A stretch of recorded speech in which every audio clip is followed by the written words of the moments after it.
আসসালামু আলাইকুম প্রিয় শিক্ষার্থীরা, আমি শিরিন সুলতানা চলে এলাম নতুন একটি ক্লাস নিয়ে। আলোচনা করব 1971 এই উপন্যাসটির একটি বর্ণনামূলক প্রশ্ন নিয়ে। বর্ণনামূলক প্রশ্ন কোনো উদ্দীপক থাকবে না, বারবার একই কথাই বলি, আমাদের উপন্যাস থেকে কোনো ধরনের সৃজনশীল প্রশ্ন থাকবে না, শুধুমাত্র বর্ণনামূলক প্রশ্ন থাকবে যেটার কোনো উদ্দীপক নাই।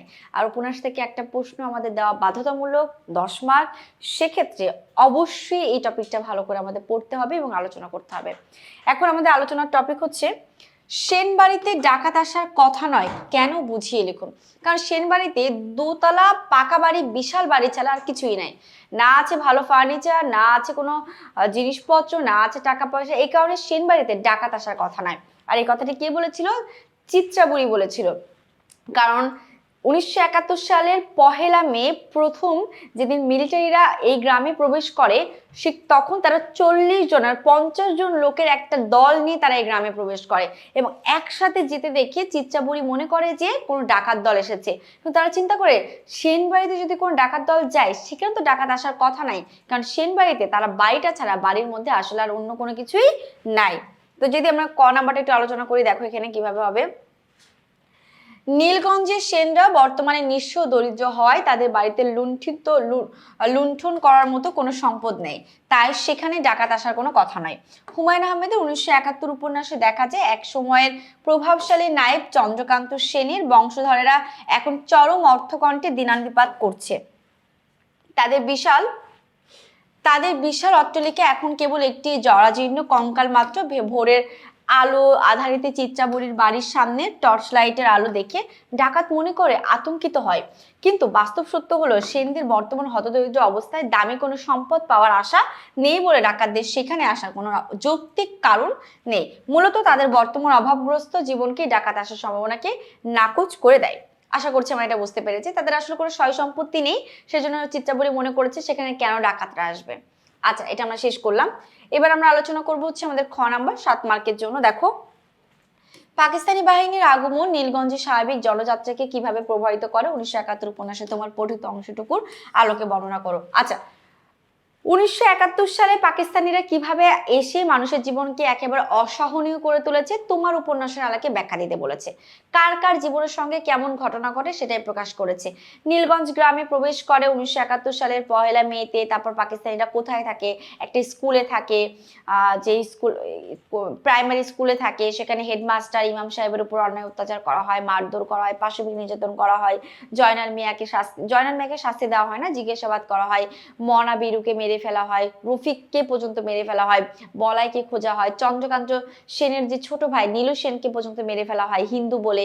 এছাড়া সফদর উল্লাহ এবং সফদর উল্লাহর স্ত্রী এবং শালিকার সঙ্গে যে ধর্ষণ করা হয়, সবকিছু মিলায় একটা লুণ্ঠনমূলক আচরণ তারা করে। মূলত তারা গ্রামগঞ্জের ঘর বাড়ি পুড়িয়ে দেয়। প্রাকৃতিক দুর্যোগে একটা ভয়াবহ অবস্থা থাকে, সেই তুলনায় পাকিস্তানিদের একটা অন্যায় অত্যাচারের রূপও আমরা এই উপন্যাসের মধ্যে দেখতে পেয়েছি।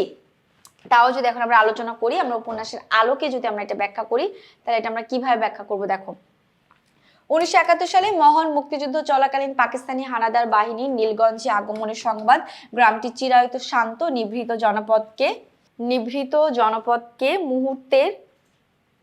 মুহূর্তে এক চরম আতঙ্কগ্রস্ত বিপর্যয় জনপদে পরিণত করে। হুমায়ুন আহমেদের 1971 উপন্যাসের প্রেক্ষাপটে দেখা যায় যুদ্ধ শুরু হওয়ার আগ পর্যন্ত নীলগঞ্জ ছিল অত্যন্ত নিরিবিলি এবং সম্প্রীতিময় একটি গ্রাম, মানে সবাই সবাইকে সহযোগিতা করত। কিন্তু পাকিস্তানি মিলিটারি আসার খবর ছড়িয়ে পড়ার সাথে সাথে মানুষের মনে চরম ভয়ভীতি, অনিশ্চয়তা এবং এক গভীর হাহাকার বাঁধে। এই প্রাথমিক আতঙ্কই গ্রামটির দীর্ঘদিনের শান্তিকে চিরতরে ধূলিসাৎ করে দেয়। বিশেষ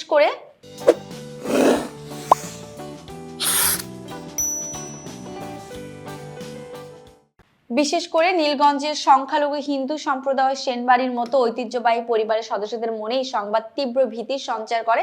কারণ তারা তো সেনবাড়ির মানুষ হয়ে তাদের মধ্যে এক ধরনের ভয় সৃষ্টি করে। কারণ তারা হিন্দু, পাকিস্তানের হিন্দুদের প্রতি মারাত্মক নির্যাতন করতেন। শুধু হিন্দু না, যারা মুসলিম ছিল তাদের উপরও তারা মেরে ফেলতেন। তারা অনুধাবন করতে পারে যে তাদের জীবন অস্তিত্ব এখন চরম হুমকির মুখে এবং তাদের ভিটে মাটিতে থাকা আর কোনোভাবেই নিরাপদ নয়। ফলে প্রাণের মায়ায় তারা তাদের পুরুষানুকর্মিক ভিটে মাটি এবং সহায় সম্বল ফেলে রেখে অজানার উদ্দেশ্যে পাড়ি জমাতে শুরু করে। এই গণ উদ্ভাস্ত মানে হচ্ছে মানুষ নিজের ঘর বাড়ি ত্যাগ করে অন্য জায়গায় যায়, সেটাকে উদ্বাস্ত বলা হয়।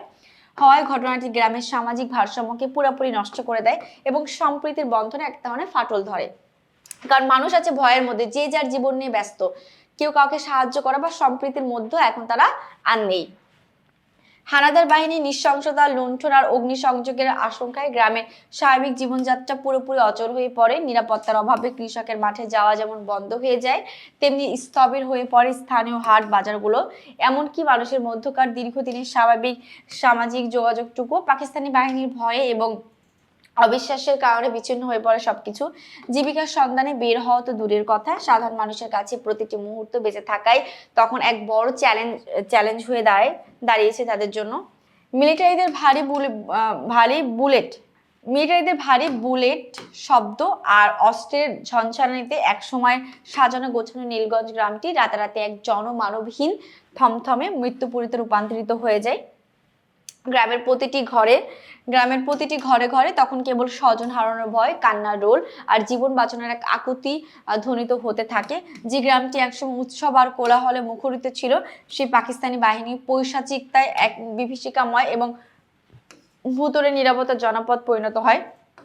প্রতিটি মুহূর্তে সেখানে এক চরম অনিশ্চয়তার মধ্য দিয়ে অতিবাহিত হতে থাকে সবকিছু।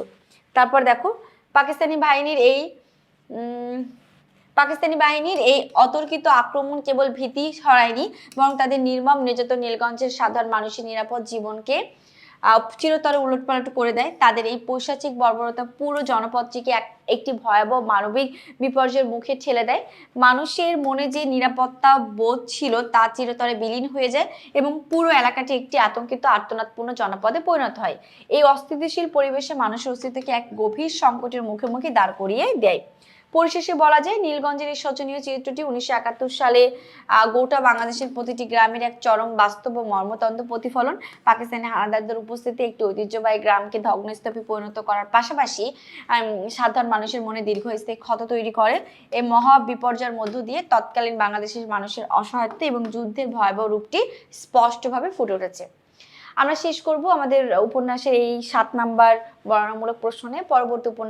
পরবর্তী বর্ণনামূলক প্রশ্নে খুব দ্রুতই আসবো।